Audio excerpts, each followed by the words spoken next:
বন্যা বাড়ার সম্ভাবনা প্রবল, তাই এলাকার জনগণকে সতর্ক করা হচ্ছে। বিহারের বেশ কিছু ব্যারেজ থেকে জল ছাড়া হয়েছে।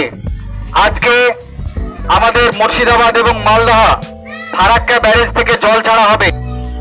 আপনারা সতর্ক থাকুন। এলাকায় এলাকায় চলছে প্রচার। ফারাক্কা ব্যারেজ থেকে ছাড়া হয়েছে জল, বন্যার জলে ভাসতে পারে আপনার এলাকাও। মুর্শিদাবাদ জেলার ভগবানগোলার রানীতলা, ফারাক্কা, সুতি, জলঙ্গি সহ রানীনগরে চলছে মাইকিং প্রচার। সতর্ক বার্তা পৌঁছে দেওয়া হচ্ছে সকলের কাছে। বাড়ছে জল, আতঙ্কে রয়েছে সকলে। ফারাক্কা ব্যারেজ থেকে ছাড়া হয়েছে অতিরিক্ত জল। রবিবার অর্থাৎ গতকাল 19.9 লক্ষ কিউসেক জল ছাড়া হয়েছে বলে জানানো হয়ে গিয়েছে মুর্শিদাবাদ জেলা প্রশাসনকে।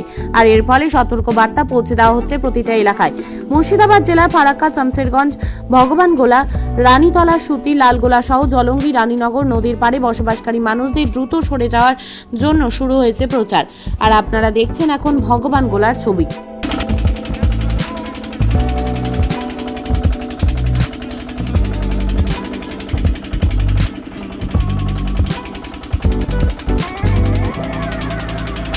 পদ্মার ধারবর্তী এলাকায় সবসময় প্রশাসনিক আধিকারিকদের সঙ্গে যোগাযোগ রাখবেন। ধন্যবাদ।